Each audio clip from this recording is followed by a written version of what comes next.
Karena kami ada dalam anugerah, dalam kasih, rahmat, kemurahan-Mu. Biarlah kami bijaksana di dalam memakai waktu yang ada ini.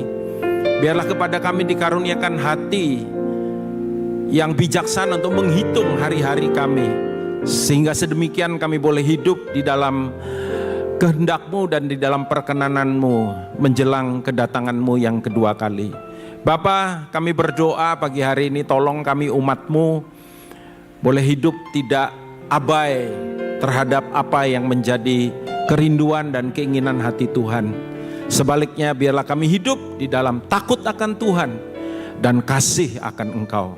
Terpujilah nama-Mu Bapa, berbicaralah pagi hari ini. Urapi mulut lidah bibir hamba-Mu, berikan kepada kami hikmat dan pengertian agar kebenaran firman ini boleh tertanam dalam hati batin pikiran kami. Kami percaya Engkau mengaruniakan kepada kami tanah hati yang siap untuk ditaburi benih firman-Mu. Boleh bertumbuh dan berbuah 30 kali lipat, 60 kali lipat, 100 kali lipat ganda. Di dalam nama, di atas segala nama kami berdoa, kami serahkan semuanya. Haleluya. Yang percaya berkata amin. Silakan duduk saudara-saudara yang terkasih. Kita ada di bulan dengan tema Stay Vigilant ya. Tema ini mengajarkan kepada kita bagaimana kita boleh tetap hidup itu alert ya, ngeh dengan apa yang sedang terjadi dan apa yang tentu saja Tuhan mau ada di dalam kehidupan kita. Nah, judul khotbah saya pagi hari ini adalah waspadalah ya. Diambil dari mana? Diambil dari ayat pokok kita. Ya saudara, yang ditulis di dalam Matius 24 ayat 37 sampai dengan ayat 44. Kita akan baca sama-sama. Sebab sebagaimana halnya pada zaman Nuh dikatakan, demikian pula kelak pada kedatangan apa? Anak manusia.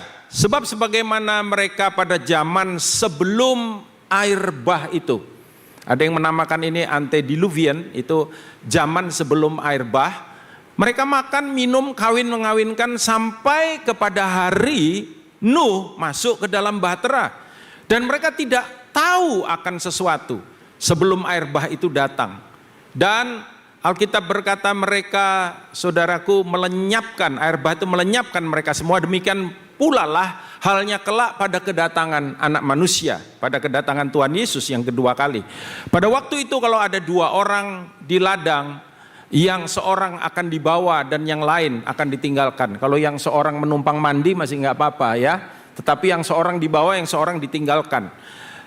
Kalau ada dua orang perempuan nih, sedang memutar batu kilangan, yang seorang akan dibawa dan yang lain juga akan ditinggalkan, akan ada pemisahan. Karena itu dikatakan berjaga-jagalah. Mulai dari ayat 42 kita baca sama-sama. 2, 3. Karena itu berjaga-jagalah. Sebab kamu tidak tahu pada hari mana Tuhanmu datang.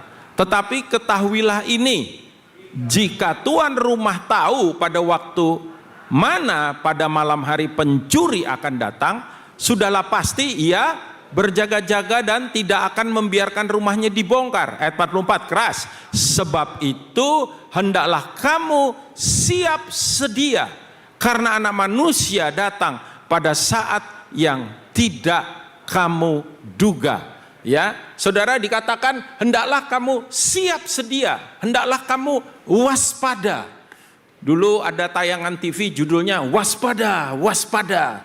Waspada akan apa? Akan kejahatan yang bisa terjadi kapan saja datang pada kita, saudara. Tapi ada yang lebih harus kita responi dengan benar. Apakah itu? Waspada pada waktu nantinya kedatangan Tuhan. Yang dikatakan Alkitab bilang pada saat yang tidak kamu duga. Nah saudara, dari ayat-ayat yang tadi kita baca, ada beberapa hal penting yang harus menjadi perhatian kita. Ya, biasanya kalau khotbah tentang akhir zaman, itu somehow kadang-kadang bikin orang itu jadi seperti takut, saudara. Nah saya tidak akan menyebarkan ketakutan di tempat ini. Percuma aja orang kalau kemudian hidup sungguh-sungguh karena takut, motivasinya karena takut, itu nggak akan jadi bagus, saudara. Ya, tapi kalau kita itu hidup di dalam takut, hormat akan Tuhan dan mengasihi Tuhan dengan motivasi yang benar, itu akan melekat ada di dalam kehidupan kita. Apa yang dituliskan oleh Injil Matius pasal 24 tadi? Yang pertama itu analogi masa Nuh. Nah, mari kita kupas pelan-pelan, saudara. Ya, masa Nuh itu masa yang kayak apa? Apa aja yang terjadi ketika zaman Nuh? Supaya apa? Supaya kita bisa belajar sehingga dikatakan tidak mengalami kebinasaan seperti yang dialami oleh mereka. Saudara, ketika kemudian saya coba untuk menata materi ini, maka di YouTube itu somehow, saudara, ini kan HP kita nih disebut smartphone ya. Saking pinternya kalau saudara itu lagi search apa gitu ya, itu nanti akan nge-link kepada YouTube atau ke IG atau ke apa, itu topik-topik yang kita search itu akan somehow bisa muncul ada di sana ya. Beberapa saudara mantuk-mantuk ya, itu yang suka main-main HP gitu ya. Bukan, enggak mesti jelek main HP saudara, ada bagusnya juga untuk pelajaran ya. Dan di YouTube saya itu bisa muncul, itu ada sebuah film yang saya nggak tahu apakah itu nanti dirilis di umum atau enggak, tapi itu ada di YouTube. Kalau nggak salah itu judulnya The Nephilim ya. Nephilim itu artinya raksasa, saudara. Nephilim itu adalah keturunan dari malaikat yang jatuh dan mengawini anak manusia.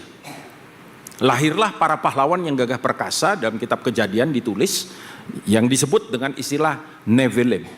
Dan Nephilim itu literally itu berarti giants. Yang dunia kekristenan sekarang terbagi dua. Ada mereka yang percaya bahwa dunia ini pernah didiami oleh ras raksasa, dan ada yang berkata tidak. Ya, Pak Daniel percaya yang mana? Saya percaya yang ada raksasa itu, saudara. Ya, saya baca banyak buku, nggak banyak sih, kira-kira 5-6 buku lah, ya, untuk belajar tentang hal itu. Dan please do not jangan inilah saudara, gampangannya kita menyepelekan itu gitu ya. Dan tapi gini, ini kita lagi nggak ngomong raksasa ya, supaya saudara nggak mixed up ya. Tapi saya ingin tunjukkan saudara bagaimana ketika zaman Nuh, dan Alkitab bilang begini, akhir zaman ini akan seperti zaman Nuh. Berarti apa yang terjadi ketika zaman Nuh akan terulang di masa kita ini, masa akhir zaman ini, saudara.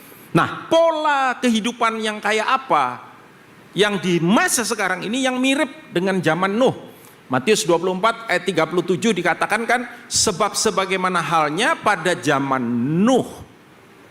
Baca sama-sama 1, 2, 3. Demikian pula halnya kelak pada kedatangan anak manusia. Lukas mencatat yang sama, Lukas 17 ayat 26.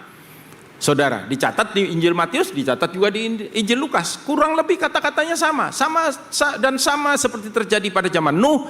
Demikian pula lah halnya kelak pada hari-hari anak manusia. Tadi dikatakan pada hari-hari anak manusia. Maksudnya hari-hari anak manusia apa? Yaitu pada menjelang kedatangan Yesus untuk yang kedua kali. Nah, seperti apa zaman Nuh? Dicatat dalam Kejadian 6 ayat 5 dan 6. Coba kita lihat apa yang ditulis itu. Ketika dilihat Tuhan bahwa kejahatan manusia besar di bumi. Saya mau nanya sama saudara sekarang. Zaman kita ini kejahatan manusia besar, lumayan, kecil, apa enggak ada sama sekali, saudara? Besar. Berarti ini benar, saudara. Ini adalah merupakan sebuah nubuatan, ya. Siapa yang menubuatkan tentang hal ini? Tuhan Yesus sendiri. Kalau Yesus yang nubuat, pasti nggak bakal luput, pasti nggak salah, dan pasti tergenapi. Betul nggak, saudara? Kalau manusia bisa salah, kalau Tuhan nggak mungkin salah. Seperti apa? Kejahatan besar dan kecenderungan segala, ada perkataan segala, garis bawah itu, saudara. Dan segala kecenderungan hatinya selalu membuahkan kejahatan semata-mata. Jadi ini jahatnya udah nggak ketulungan, gampangannya kayak begitu, saudara. Sehingga kemudian Tuhan menyesal bahwa ia menjadikan manusia di bumi, dan itu dikatakan memilukan hatinya. Jadi kalau Tuhan lihat ke dunia kita hari ini, kira-kira kurang lebih sama seperti pada waktu zaman Nuh, di mana terjadi, saudara, kalau boleh dibilang itu penyimpangan, perversion, penyimpangan-penyimpangan yang gila-gilaan pada waktu itu. Nah, salah satunya masa di mana kemudian dikatakan ada malaikat Tuhan, kitab Yudas mencatat ada malaikat Tuhan yang melampaui batas yang ditentukan buat mereka. The Son of God, ada istilah the Son of God. Dalam kitab Ayub ditulis, the Son of God itu berbicara tentang the angels, tentang malaikat. Di mana malaikat itu melebihi batas. Tuhan bilang, kamu nggak boleh lewat ini ya, batas ini ya. Dan mereka dengan sengaja kemudian memberontak kepada Tuhan, ya. Dan itulah yang disebut dengan the fallen angels, malaikat yang jatuh. Dan malaikat yang jatuh itu siapa? Malaikat yang jatuh itu Alkitab berkata adalah setan atau iblis, ya, yang disebut dengan the dark angel. Ada yang disebut dengan the angel of light, yaitu malaikat Tuhan yang sesungguhnya hari ini yang melayani kita umat Tuhan. Tapi yang disebut dengan the dark angel, malaikat gelap. Siapa malaikat gelap? Iblis dan pengikut-pengikutnya, setan dan pengikut-pengikutnya. Ndas-ndasane sopo? Lucifer, ya. Dan apa yang mereka lakukan? Alkitab mencatat bahwa mereka tertarik dengan anak-anak manusia, dengan para perempuan cantik anak manusia, dan mereka berhubungan dan kemudian dilahirkanlah the Nephilim, ya, bangsa raksasa. Dan kenapa hal ini bisa terjadi, saudara? Mencemari apa kalau boleh dibilang itu biological things, ya. Secara biologis manusia itu akan tercemari darahnya. Lalu apa hubungannya dengan Tuhan? Hubungannya adalah setan ingin mengaborsi nubuatan yang pernah disampaikan dan ditulis dalam Kejadian pasal 3. Ketika Tuhan berkata, but the seed of these women, benih dari wanita ini akan menghancurkan kepala ular itu. Dia ingin abort kelahiran sang Mesias. Karena Mesias harus dilahirkan, dan dilahirkan secara sah, secara murni dalam konteks kemanusiaannya. Dia ingin hancurkan itu, saudara, ingin menggagalkan rencana Tuhan.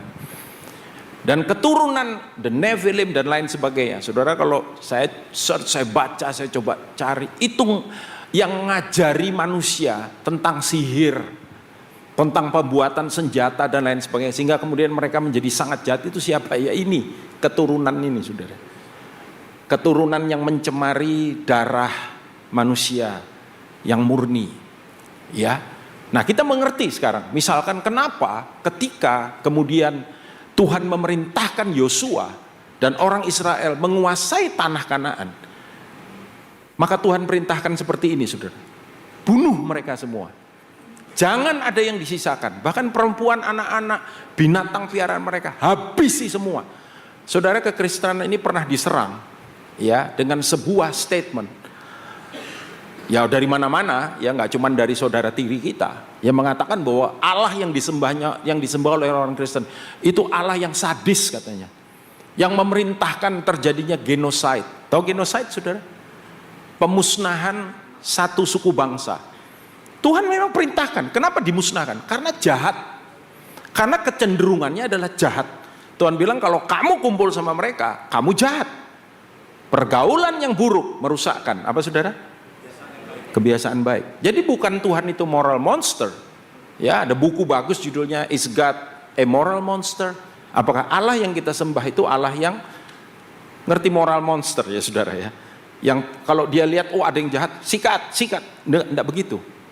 Ya, Tuhan tahu, Tuhan ngerti bahwa kecenderungan mereka adalah jahat semata-mata. Makanya kemudian terjadi great flood, itu dibilang. Banjir besar, banjir bandang itu menghabiskan mereka semua. Bumi ini di clean up sama Tuhan, dibersihin, saudara. Ya, jadi mereka abai sama teguran Tuhan, kecenderungan mereka menyakiti hati Tuhan. Coba lihat hari-hari ini, saudara. Saya suka lihat itu, ya, street evangelism. Di Amerika tuh banyak tuh, saudara. Penginjil-penginjil yang mendedikasikan dirinya tuh untuk melakukan penginjilan di jalan. Jadi kalau ada pertemuan-pertemuan yang memang tujuannya itu nentang Tuhan. Contoh, ya, LGBT carnival. Karnavalnya LGBT itu terang-terangan kalau di sana, wos modeling gila nih, entek-entekan, saudara. Ya kan, bayangkan kayak Pak Tejo ini pakai bikini, saudara. Rambutnya di saudara ketawa. Saudara ketawa, tapi kalau saudara lihat, guilani tenan salah. Itu penginjil-penginjil datang untuk khotbah, saudara, di tempat itu. Khotbah. Saudara tahu, itu loudspeakernya mereka diangkat, dibawa pergi, mau dihancurin, sampai asistennya ngejar. Dia bilang, jangan curi itu PA kita, ya, jangan dicuri itu. Waduh, mereka tuh cursing, saudara, ngutuki, menyumpahi kata-kata yang kotor, yang tidak sepantasnya, bahkan mengutuki Tuhan. Wow, saudara. Dan yang model kayak begini nih, ekskalasi makin lama makin tinggi. Saudara bilang tuh di Amerika Pak, itu di Eropa Pak, Indonesia raonok Pak, raonok sing ngaku ya kan? Di Jakarta kapan tuh ketangkep saudara? Berapa tahun yang lalu itu ada berapa pemuda yang kemudian pesta gay di situ, di sebuah apartemen. Barusan ketangkep lagi, lebih banyak lagi. Wow, arek ganteng-ganteng, wawae wapi-api. Makanya dulu itu ada, saya lihat IG lucu juga, tapi ada benernya. Dibilang, mengapa wanita cantik memperoleh suami gendut? Suami lemui gendut itu loh. Kenapa kok menikahi wanita cantik? Karena yang six pack. Tahu six pack ya saudara ya? Yang badannya atletis, yang six pack. Karena yang six pack menyenangi sesamanya. Kalau enggak bisex dia, bisa dengan perempuan, bisa dengan laki. Kacau, dunia ini kacau, jahat, saudara. Ya, seperti tidak ada lagi rasa malu atau kepantasan yang ada. Anak berontak sama orang tua, melawan dan lain sebagainya. Manusia bersikap, nanti kita baca, saudara, cirinya apa. Mudah-mudahan saudara enggak masuk di situ ya. Karena kalau saudara masuk di situ, nanti saudara bakal kaget kalau Tuhan datang. Sebetulnya kita gereja itu nggak perlu takut dan nggak perlu kaget dengan kedatangan Tuhan. Pertanyaannya bukan kapan Tuhan datang, pertanyaannya are you ready? Seperti stiker zaman dulu itu, ready or not, Jesus is coming. Itu benar banget saudara. Coba tanyakan pada diri kita. Kalau 2 menit lagi, jangan 2 menit lah, saya percepat aja, setengah menit lagi Yesus datang, siap nggak saudara? Apa saudara bilang, Tuhan jangan sekarang Tuhan? Jangan, saya masih lagi seneng bikin dosa. Atau saya belum sempurna. Tuhan tuh gini loh saudara, tidak ada seorang pun di antara kita yang hari ini itu sudah sempurna. Betul nggak saudara? Siapa yang bilang, Pak ngaku Pak, saya belum sempurna. Ya, oke? Kita belum sempurna. Tapi kita hidup mengasihi Tuhan nggak? Saudara baca Alkitab saudara nggak? Apakah saudara baca Alkitab karena dipaksa? Berdoa cuman karena identitas kita Kristen? Ibadah hanya karena kita didorong? Saya berdoa enggak, saudara. Itu keluar dari hati yang lapar dan haus akan Tuhan. Dan itu hanya bisa terjadi ketika kita mengalami lahir baru. Kita sudah bertobat, lahir baru. Itu ada otomatis ada pada kita. Ya. Dan yang kedua, saudara, bagaimana kita bisa memahami ketika kita lihat mereka hidup, mereka nggak punya kesadaran dan kesiapan apalagi akan kedatangan Tuhan. Kenapa? Ayat 38, 39 bilang, sebab sebagaimana mereka pada zaman sebelum air bah itu makan minum, kawin mengawinkan, sampai Nuh masuk bahtera. Dan mereka nggak tahu akan sesuatu, perhatikan itu. Padahal kalau saudara baca Alkitab baik-baik, Nuh itu kalau nggak salah ya, coba dicek ya. Pak Andi mungkin bisa bantu saya cek. Coba berapa lama Nuh itu bangun bahteranya? Boleh dicek. Saya nungguin ini, kamu cek sekarang. Berapa lama Nuh itu membangun bahtera? Itu kalau nggak salah, antara 150 sampai 200 tahun. Bahteranya Nuh itu nggak gede, saudara. Gede. Dan dia nggak punya tukang, nggak ada pemborongnya bahtera Nuh itu. Pemborongnya ya dia sendiri. Dan Tuhan kasih syarat tuh, lebarnya berapa, panjangnya berapa, dalamnya berapa. Dan ini loh, kenapa saya berapa tahun? 120 tahun. Lama nggak? 120 tahun lama nggak, saudara? Nggak lama lagi, lama itu. Sampai aneh uripe nggak sampai sakmono, betul nggak, saudara? Ya kan? 120 tahun. Nah, selama 120 tahun itu, saya kasih understanding saudara. Selama 120 tahun itu, Nuh khotbah Nuh. Dia tuh disebut the preacher of truth. Dia pengkhotbah kebenaran. Dia khotbah, kasih tahu, bertobatlah. Banjir mau datang, dia kasih tahu, bertobat. Ayo rubah hidupmu. Diketawain. Alkitab bahasa Inggris bilang they mock him. Ya, diejek, dilecehkan, saudara. Sambil dia bangun bahtera 120 tahun. Baru-baru ini ada sahabat saya meninggal, usianya 61 tahun. Saya datang melayat pada waktu itu dan banyak orang cerita tentang baiknya dia, saudara. Dan dia ini salah satu wakil dari sahabat kami ya, Pak Andreas Raharjo, Koan. Si Koan ini sampai bilang saya, aduh kok sing koyok ngene iki disian ya. Dan ketika saya melayat di tempat itu ada yang bilang sama saya, wong apik kok baliknya cepet ya Pak. Terus saya guyon, sing elek gak mati-mati. Ya, sing bikin masalah, sing di gereja aneh-aneh, cek kuate ngono lho. Pak Daniel doakan mati enggak. Tapi ada yang nanya, kenapa ya Pak? Saya bilang karena Tuhan tuh sabar. Kasih waktu, nunggu supaya mereka bertobat. Tapi nek sampean enggak bertobat, Tuhan itu panjang sabar. Alkitab bilang gitu. Panjang itu ada ukurannya. Ada waktunya habis. Do not play with grace. Jangan sia-siakan anugerah kasih karunia. Amin, saudara. Amin. Iya, please. Ya, 120 tahun. Dan mereka tidak tahu akan sesuatu sebelum air bah itu datang dan melenyapkan mereka semua. Demikian pula lah halnya kelak pada kedatangan anak manusia. Sama persis. Wah, saya lihat videonya penginjil jalanan. Aduh, mereka tuh. Ada yang bertobat. Ada loh saudara. Bukan tidak ada hasil. 1, 2 lah. Statistiknya dikit sekali. Dan saya berdoa kita semua yang ada di tempat ini, kita ngerti akan kebenaran ini. Amin saudaraku. Bagi mereka yang tidak mengerti itu jadi masalah. Ya, Lukas 17 bilang, mereka makan dan minum, mereka kawin dan dikawinkan sampai kepada Nuh masuk bahtera. Lalu datanglah air bah itu dan membinasakan. Garis bawah itu kata tuh semua itu, mereka semua, ndak ada yang tersisa. Yang masuk bahtera itu cuman Nuh, ibu Nuh. Saya nggak tahu istrinya Pak Nuh ini siapa. Jadi ibu Nuh, bapak Nuh, ibu Nuh, 3 putranya dan 3 menantunya. Jadi ada berapa orang di bahtera itu saudara? 8 orang. Tok. Ya, dihabiskan sama Tuhan, dibersihin. Dalam Kejadian pasal 7 tercatat, lalu Nuh melakukan segala yang diperintahkan Tuhan kepadanya.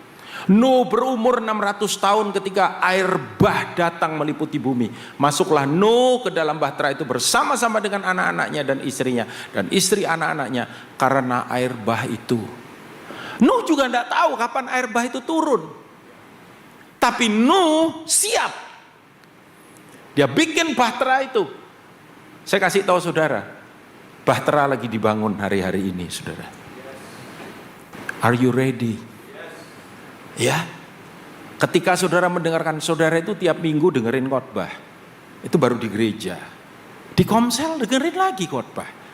Saudara yang rajin suka datang persekutuan doa, dengerin lagi khotbah. Saudara yang lebih rajin lagi buka YouTube, lihat IG, ada lagi renungan di situ. Pertanyaannya bukan seberapa banyak kita dengar, tapi apakah yang kita dengar itu kita lakukan di dalam kehidupan kita. Amin, saudara. Halo, ada orang di sini. Amin, saudaraku. Iya. Coba tanyakan, coba sambil senyum tanya kiri kanan. Terus tanya, oh, ya apa? Ya apa menurutmu? Apa kita ambil waktu diskusi sebentar? Saya tak ngopi, nanti balik lagi. Kita kerjakan nggak? Kita lakukan nggak? Ya, kenapa?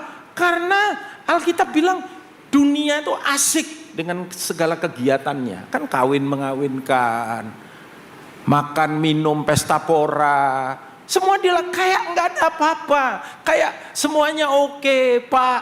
Aduh Pak, khotbah akhir zaman, ket zaman yang kongku.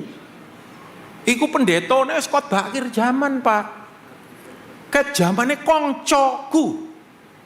Mbah buyutku, Pak. Mulai dari pendetanya giginya komplit sampai pendetanya orang ono untune. Ya itu mau datang kembali. Ya, Pak, orang teko-teko, Pak. Sampai sekarang Pak ada semua pokok bilang, saudara tinggal sedikit waktu lagi, tinggal sedikit waktu lagi. Yang ngomong sedikit waktu lagi ini akhirnya dimakamkan. Tuhan belum datang. Endi, Pak? Mana, Pak? Makanya Nuh tuh nggak tahu kapan banjir itu terjadi, sampai pada harinya Tuhan bilang, Nuh masuk. Oh, itu filmnya bagus, saudara. Kemarin saya lihat ada lagi, itu bagus banget itu ilustrasinya. Itu real banget gitu. Orang tuh gedor-gedor perahunya Nuh itu ya, banjir ketika datang tuh dia bilang, Nuh, enggak apa-apa, aku nggak dibawa, bawaan putuku, bawaan anakku. Sudah ketutup pintunya. Kalau pintu sudah ketutup, ndak akan dibuka lagi. Wah, ini Pak Daniel meden-medeni nih. Jarno gak apa-apa, ben bertobat. Karena saya tanggung jawab sama Tuhan. Lebih baik kita takut tapi kita selamat. Daripada kita merasa semuanya aman-aman. Ketika Alkitab bilang begini, semuanya kelihatan aman, damai. Nanti kita baca itu. Tiba-tiba. Ya, saudara. Tuh. Mereka tidak peduli bahwa ada Tuhan yang berkuasa. Mana Tuhan? Buktinya aku nggak apa-apa tuh. Ya. Pada intinya sebetulnya bagian yang ketiga itu loh. Manusia menjadikan Tuhan itu dirinya sendiri, sudah. Semua itu demi kenyamanan. Sampai racun ini masuk ke gereja, saudara. Gereja tuh harus menyediakan kenyamanan demi untuk mempertahankan jemaat. Saya kasih tahu saudara ya, kami ada di sini, ibadah ini, pelayanan, bukan untuk menyenangkan saudara. Sekalipun tentunya kami rindu saudara diberkati lewat ibadah, amin saudara. Saudara diberkati lewat pelayanan yang ada, saudara diberkati lewat, tapi itu sebetulnya kita lakukan untuk mempermuliakan Tuhan. Siapa yang harus disenangkan hatinya di dalam ibadah, dalam setiap ibadah kita? Tuhan Yesus. Tok. Tidak ada yang lain. Kalau kita berusaha senantiasa untuk menyenangkan manusia, tidak ada seorang pun yang bisa disenangkan. Dan memang tujuannya bukan untuk menyenangkan manusia, tapi untuk menyenangkan hati Tuhan. Kalau saudara datang ke sini, saudara bilang, coba lihat egoisnya manusia itu. Pak, saya mau ibadah, saya dapat apa? Saya mau datang komsel. Keuntungannya apa? Ya keuntungannya ya rohani dibangun, pengenalan akan Tuhan. Betul gak saudara? Ya, tapi itu bukan untuk menyenangkan kita. Tadi kita nyanyi, kita muji Tuhan, kita nyembah Tuhan. Bukan untuk menyenangkan saudara. Ini lagu favoritku ini. Seneng aku. Hadirat Tuhan ku rasakan. Kenapa? Karena lagunya favoritnya dia. Coba nyanyi lagu lain. Nggak ada atmosfernya. Ganti aja Pak song leadernya Pak. Nggak ngangkat pujiannya. Coba ceklah saudara. Gereja modern itu jadi gereja yang nggak nyembah Tuhan. Nyembah fasilitas, nyembah penyembahan, nyembah musik, nyembah pengkhotbah. Makanya pengkhotbah terkenal sekarang. Artis kalah loh saudara. Ya, serius saudara. Coba gembala-gembala hebat sekarang. Pernah muncul di pasar, di mall. Nggak berani dia. Karena dikerumuni banyak orang. Artis saja nggak segitunya.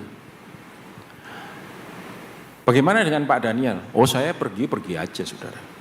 Nggak masalah. Ya, toh nggak banyak yang kenal saya kecuali saudara. Satu kali kita kedatangan tamu. Ya. Kan kita ada beberapa cabang gereja kan datang Surabaya, nginep di rumah, ya saya ajaki makan bareng ke PTC situ loh saudara. PTC PM itu kan daerah saya memang ya, bilang ke situ. Nggak tahu kenapa hari itu saya banyak sekali ketemu orang yang kenal kita. Oh shalom Pak, jalan lagi Pak Daniel, iya shalom Pak. Sama siapa Pak ini? Terus waktu kita makan, yang tamu sini bilang ini, Pak Daniel ini kayak artis aja ya, kemana-mana banyak sekali ya orang yang kenal. Saya bilang, oh yang pertama saya bukan artis yang pertama. Yang kedua saya juga nggak tahu entah mengapa kok jemaat kita dan kenalan kita hari ini banyak sekali datang ke PTC. Yang ketiga saya kasih tahu kamu, nggak selalu begini kok. Iki ketepaan, nggak selalu begini, ya. Jadi virus ini masuk ke gereja, saudara. Sehingga pengurus gereja tuh terintimidasi. Ketika apa? Ketika orang bilang, Pak, maaf ya Pak ya, saya tak pindah ya. Kenapa? Gereja yang di sana tuh goyangannya mantep Pak. Gereja di sana tuh, waduh Pak, song leader, wih, ganteng Pak. Ada orang yang pindah gereja, ini menyedihkan saudara. Tapi saya tahu ini bukan saudara. Karena pada hari ini saudara ada di tempat ini. Karena gembala saudara kan, kalau Pak Tejo lebih ganteng dari saya lah ya. Saya biasa aja gitu. Itu ada orang pindah gereja karena pendetanya di sana tuh ganteng, penampilannya keren, gaya bicaranya bagus, menyenangkan hati, menghibur. Kalau gitu plus satu lagi lucu, wah laris, jos gandos saudara ya. Nah saudara, kita kembali ke sini. Tapi mari kita juga belajar, karena akhir zaman bilang tidak cuman kayak zamannya Nuh, tapi kayak zamannya Sodom Gomora. Ini lebih ngeri lagi. Lukas mencatat, dikatakan demikian juga seperti pada yang terjadi di zaman Lot. Mereka makan dan minum, membeli, menjual, mirip ya saudara ya, menanam, membangun. Ini peristiwa sehari-hari. Kalau zaman sekarang ya berbisnis, berdagang, bepergian, itu saudara. Tetapi pada hari Lot pergi keluar dari Sodom, turunlah hujan api dan hujan belerang dari langit dan membinasakan mereka semua. Selalu ada perkataan membinasakan mereka semua. Jadi nggak ada yang tersisa. Demikianlah halnya kelak pada hari. Coba ayat 30 kita baca lagi sama-sama. 2, 3. Demikianlah halnya kelak pada hari di mana anak manusia menyatakan dirinya. Apa yang terjadi di zaman Lot? Mirip. Zaman Lot tuh dipenuhi hawa nafsu, saudara. Sampai-sampai Lot sendiri itu ketularan. Ya ketika malaikat datang, itu orang-orang di kota itu kumpul lalu bilang berikan pria itu pada kami untuk kami pakai. Bilangnya gitu, untuk kami pakai. Itu perkumpulan gay di Sodom. Jadi PGS, perkumpulan gay Sodom. Gedok rumahnya Lot, keluarkan pria itu, kami mau pakai. Tahu nggak Lot bilang apa? Jangan ini tamuku. Aku punya 2 anak perawan, pakein. Loh ini bapak ini rusak. Iya rusak bapak ini. Dikasih anaknya, kelihatannya heroik, tapi itu nggak benar. Lot bisa mikir gitu, saudara. Lot itu dibilang orang benar loh, saudara. Jadi orang Kristen bisa tercemar pola pikirnya. Hati-hati loh, saudara. Ya, ketika Lot keluar, istrinya jadi tiang garam, karena istrinya begitu cinta kepada Sodom, sampai dia noleh ke belakang. Alkitab bilang jangan noleh. Kalau kamu noleh, kamu jadi tiang garam. Dan ketika mereka bisa selamat, anaknya bikin mabuk bapaknya untuk bisa tidur dengan bapaknya supaya punya keturunan. Lahirlah Moab dan Amon. Ngeri nggak, saudara? Saudara kalau lihat katanya Kristen Pak, kok kacau gitu ya keluarganya. Itu udah terjadi berapa ribu tahun yang lalu. Dan itu ciri akhir zaman. Saudara, mereka berontak. Seperti apa kira-kira hari ini? Seperti apa kira-kira gambaran daripada akhir zaman? Ketahuilah Bahwa pada hari-hari terakhir akan datang masa yang sukar. Jadi kalau orang-orang sekarang bilang, nggak gampang loh hari-hari, memang itu yang Alkitab tulis. Manusia akan mencintai dirinya sendiri dan menjadi hamba uang. Pokoknya yang penting Pak, ono duwe Pak. Mereka akan membual dan menyombongkan diri. Mereka akan menjadi pemfitnah. Mereka akan berontak terhadap orang tua dan tidak tahu berterima kasih. Tidak memperdulikan kerohanian, terjemahan yang benar. Bukan agama, ya. Tidak tahu mengasihi, tidak mau berdamai, suka menjelekkan orang lain, tidak dapat mengekang diri, garang, tidak suka yang baik, suka berkhianat, tidak berpikir panjang, berlagak tahu, lebih menuruti hawa nafsu daripada menuruti Allah. Secara lahiriah mereka menjalankan ibadah mereka. Oh, sebentar. Kok tiba-tiba berubah di ini saya? Berontak terhadap orang tua, tidak tahu beriman, tidak menunjukkan agama, tidak tahu mengasihi, tidak mau berdamai, menjelekkan orang, tidak dapat mengasihi, garang, tidak suka yang baik, berkhianat, tidak berpikir panjang, berlagak tahu, lebih menuruti hawa nafsu daripada Allah. Secara lahiriah mereka menjalankan ibadah mereka, tetapi pada hakikatnya mereka memungkiri kekuatannya. Jauhilah mereka itu. Jadi mereka ini bukan gak ibadah. Ini diantara kita aja ya. Saya pernah ngomong di sini, ada dulu kakak pembina saya sampai sekarang jadi sahabat, Pak Samiton Pangela. Dia bilang, Den, kalau menurut gua ya, dia kan orang Jakarta saudara, dia ngomong lu gua gitu. Kalau menurut gua ya, mungkin 50% orang Kristen sekarang tuh belum lahir baru. Makanya lu kan dorong-dorong jemaat baca Alkitab. Harusnya baca Alkitab itu jadi kesukaan. Lu dorong-dorong jemaat untuk berdoa. Pertemuan mana di gereja yang paling sepi pengunjung? Pertemuan pendoa. Terus terang aja saudara. Ya kan? Di kita enggak jujur. Coba lihat. Dan menurut saya mungkin benar. Secara lahiriah mereka menjalankan ibadah. Hadir, datang. Ya kan? Makanya brosur kita kan datanglah. Hadirilah. Rasakanlah, kunjungilah. Jadi nggak boleh Pak bikin brosur begitu. Ya gimana ya? Karena perintah Alkitab itu pergilah, bukan hadirilah. Matius 28 kan bilang gitu, pergilah. Jadikanlah semua bangsa muridku. Ada gereja bagus, pergilah, ambillah jemaat orang lain. Salah juga, ya. Secara lahiriah mereka menjalankan ibadah. Tapi pada hakikatnya mereka memungkiri kekuatannya. Saya berdoa gak ada seorang pun dari antara kita ada di kategori ini. Setuju gak saudaraku? Amin. Kenapa? Karena ini loh saudara, ngerinya itu ada di sini. Analogi pencuri. Saya tutup dengan ini. Matius 24 ayat 40 sampai 43. Pada waktu itu kalau ada dua orang di ladang, yang seorang di bawah, yang lain ditinggal. Kalau saya lewati aja nih udah kita baca semua. Karena itu berjaga-jagalah, sebab kamu tidak tahu pada hari mana Tuhanmu datang. Tetapi ketahuilah jika tuan rumah tahu jika tuan rumah tahu, maka ia akan berjaga-jaga dan tidak akan membiarkan rumahnya dibongkar. Jadi bagian ini ngasih pengertian kepada kita apa? Di tengah-tengah kehidupan sehari-hari ini akan terjadi pemisahan. Dua pria yang di ladang dan dua wanita yang di penggilingan. Satu dibawa, satu ditinggal.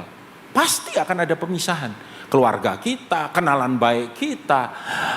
Dan mudah-mudahan tidak teman segereja kita, teman sepelayanan kita, saudara.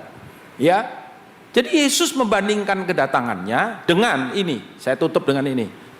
Kedatangan pencuri yang membobol rumah dibilang. Tapi kalau tuan rumah tahu, dia tidak akan kaget. Ya. Itu sebabnya diperlukan kewaspadaan dan kesiapsiagaan yang konstan. Saya tutup, saya mau baca ayat ini. Maksudnya apa Pak Daniel? 1 Tesalonika 5 ayat 1 sampai 5 dibilang, tetapi tentang zaman dan masa, saudara-saudara, tidak perlu dituliskan kepadamu karena kamu sendiri tahu benar-benar bahwa hari Tuhan datang seperti pencuri pada malam. Apabila mereka mengatakan, lihat ini, semuanya damai dan aman, maka tiba-tiba mereka ditimpa oleh kebinasaan. Seperti seorang perempuan yang hamil ditimpa sakit bersalin, mereka pasti tidak akan luput. Nah, wanita sakit bersalin ini saya ngalami 2 kali karena anak saya 2. Ya, istri saya itu, waduh, terutama kelahiran anak kedua itu cepet, saudara. Saya masih melayani doa malam, saya pulang. Ketika saya sampai di rumah dibilang, cepetan. Wes, iki wes kate metu iki rasane. Sek sedilu, aku jek loro weteng, saya bilang. Jadi ada panggilan alami, saya selesaikan itu. Waduh, itu tidak disangka-sangkakan datangnya. Seperti perempuan sakit bersalin. Jadi para perempuan paham betul akan hal ini. Tetapi kamu, ayo kita baca ayat 4. Ini jadi penghiburan buat kita, 4 dan 5. 1, 2, 3. Tetapi kamu saudara-saudara, kamu tidak hidup dalam kegelapan. Sehingga hari itu tiba-tiba mendatangi kamu seperti pencuri. Karena kamu semua adalah anak-anak terang dan anak-anak siang. Kita bukanlah orang-orang malam atau orang-orang kegelapan. Hah? Jadi apa yang Yesus bilang, kamu akan kaget. Tidak akan terjadi pada kita. Kalau kita anak terang, kalau kita tidak hidup dalam kegelapan.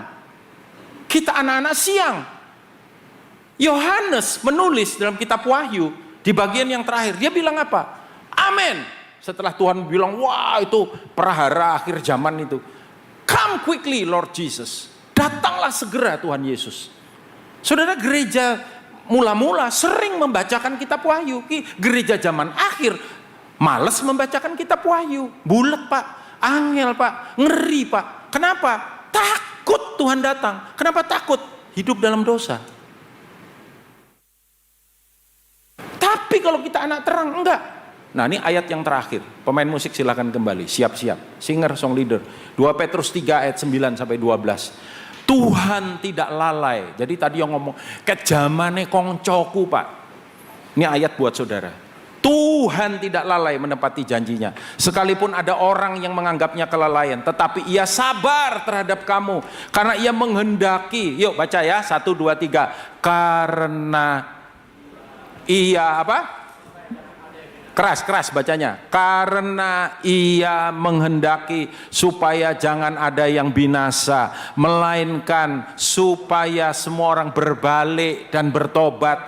Tetapi hari Tuhan akan tiba seperti pencuri. Pada hari itu langit akan lenyap dengan gemuruh yang dahsyat, dan unsur-unsur dunia akan hangus dalam nyala api, dan bumi dan segala yang di atasnya akan hilang lenyap. Lalu kita mesti kayak apa? Lihat ini. Jadi, baca lagi 1, 2, 3. Jadi jika segala sesuatu ini akan hancur secara demikian, betapa suci dan salehnya kamu harus hidup, yaitu kamu yang menantikan dan mempercepat kedatangan hari Allah. Pada hari itu langit akan binasa dalam api, dan unsur-unsur dunia akan hancur karena nyalanya. Jadi solusinya apa Pak Daniel? Simple, sederhana. Hiduplah dalam kebenaran. Takutlah akan Tuhan. Maka hari itu tidak akan datang seperti pencuri pada waktu malam. Karena kamu, Alkitab bilang, adalah anak-anak siang. Mari kita hidup dalam kebenaran. Mari kita mencintai firman-Nya. Mari kita saling mengasihi satu dengan yang lain. Mari kita menghormati Dia. Mari kita mengasihi gerejanya. Mari kita senantiasa mempermuliakan nama-Nya. Karena itu waspadalah. Mari bangkit berdiri saudara. Nggak usah tegang-tegang kayak gitu. Masih ada kesempatan. Masih ada kesempatan. Selagi saudara masih hidup hari ini. 2 aja. Bisa Tuhan datang kepada kita. Ini satu minggu ini. Saya 3 kali saudara ngelayani orang meninggal.